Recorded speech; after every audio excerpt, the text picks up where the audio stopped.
Good morning guys. Luto tayo ng puto maya guys. At ito, ginawa ko 1 kilo.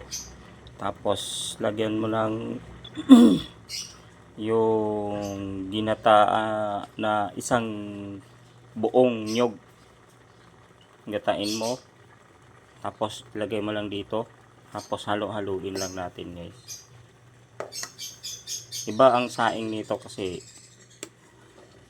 malagkit kasi to guys. 1 kilong malagkit. Ganyan. Hanggat sa matuyo siya. Lagyan mo siya ng kaunting asin guys para para may lasa siya. Hanggang sa matigas na yung niya. Yung bigas, wala ng tubig. Halo-haluin lang natin hanggang sa matuyo. Ganyan gumawa ng puto maya. Isang nyug, 1 kilo. Lagyan mo lang ng asin. Huwag maalat. Yung tama lang sa panglasa mo. Para may lasa yung yung ating puto maya. Yan. Haluin lang natin. Uy, tumabingi na. Tumabingi na yung kaldero.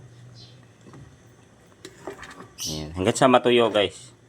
Yan. Ang apoy natin dito, medyo mahina na. Yan. Kasi matutong yung ilalim kaagad. Yan, medyo tuyo na siya. Pero patuyuin pa natin.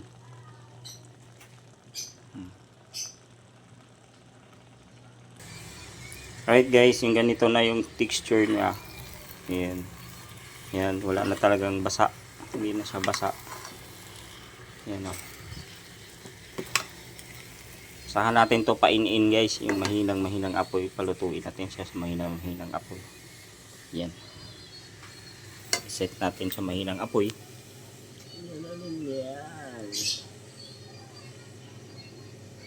Alright. Hintayin na natin maluto. At tikman natin mamaya kung ano magiging resulta ng aking luto guys. Alright guys. Luto na. At ito na siya ngayon. Yan. Wow, ang sarap.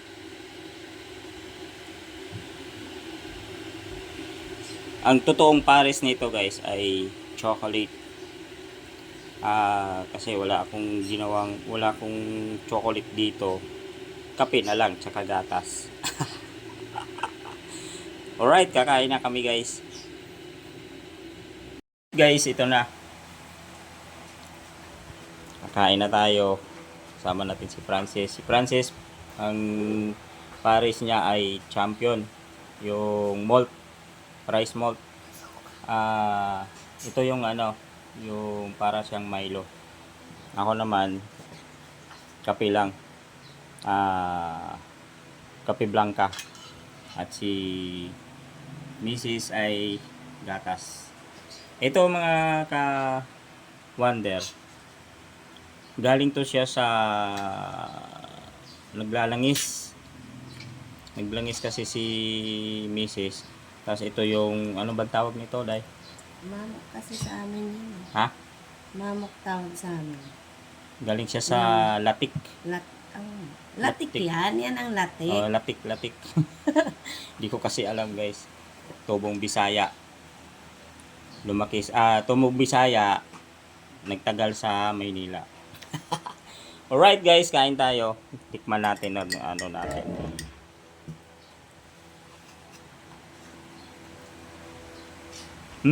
Masarap guys. Yun na yung technique nun pagluto.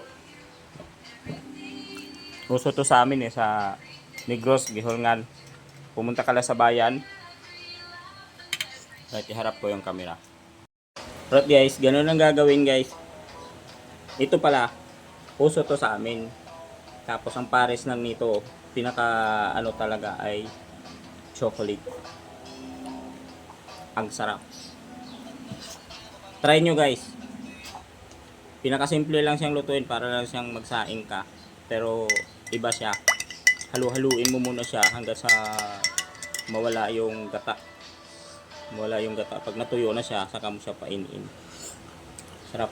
Tapos yung gata naman niya ay lagyan mo siya ng asin. Kunting asin lang, yung maglasa-lasa lang siya ng ano, hindi maalat. Saka matikman mo doon sa ano, imagine mo, matikman mo doon sa kanin na mayroon siyang lasa. Hindi yung kakain ka na walang lasa. Sarap guys. Proven. Try no. Ngayong bakasyon. Matutuwa yung mga anakis ninyo. Sarap. Thank you. Happy Sunday everyone.